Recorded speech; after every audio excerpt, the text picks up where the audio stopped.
This is Larry Hayward, pastor at Westminster Presbyterian Church in Alexandria. I was particularly aware when I was preaching Sunday, partially because of where people were seated in the sanctuary, of how hard it is to read faces when all you see is eyes poking up over masks. I think my vision was a little cloudy on Sunday, but even the one or two people seated relatively close were hard for me to determine if their eyes were sad, expectant, joyful, puzzled, distracted, worried, prayerful.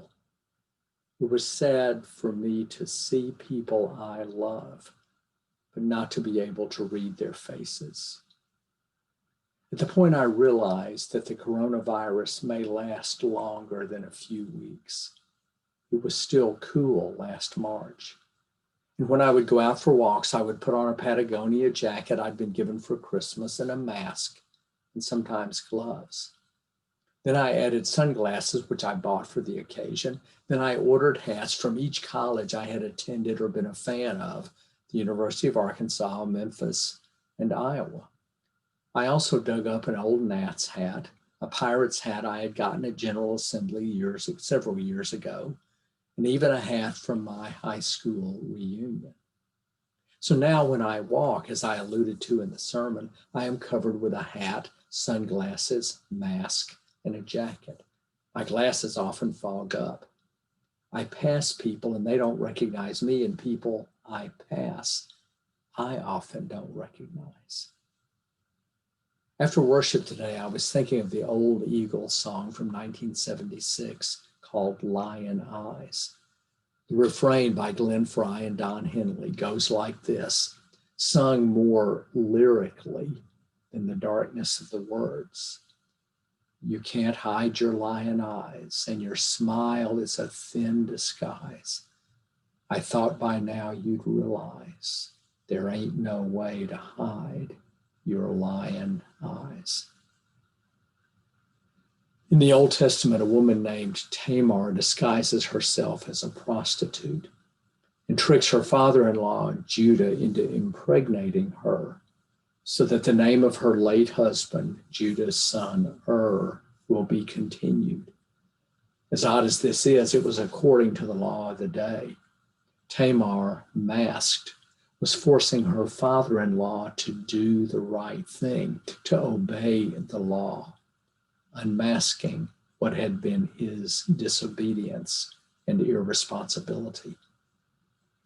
Later, Judah becomes so aware of what it means to be a father that it is his speech to his brother that leads Joseph to reveal himself to all his brothers. A speech that articulates how devastating it will be for their father, Jacob, if his son Benjamin is not returned to him. Judah has learned what it means to be a father. I know it's a complicated story, but it's Tamar's mask that leads Judah not only to do the right thing, but to become human enough as a father that he can understand his own father's potential grief. Mask can serve a noble purpose, which is one reason that Tamar is one of four women, along with Rahab, Bathsheba, and Ruth, who is remembered in Matthew's genealogy, leading up to Mary, the mother of Jesus. The masks we are wearing today are not to cover lying eyes. They are to cover truthful eyes, eyes that acknowledge the seriousness of the pandemic, eyes that care about the common good sufficiently to keep our own aerosols from spreading to those we pass, eyes that care enough about our own lives, the lives of others, the lives of our fellow citizens and residents, of our parents and children, to do all that we can to protect them. The hopeful news of vaccines, I think, is upon us. Perhaps the time of masking will actually be over in 3 or 4 or 6 months. But it's not over yet. If you're in contact with anyone over this Thanksgiving, please allow your truthful and loving eyes to peer out over a mask. It won't be forever. Take care and happy Thanksgiving.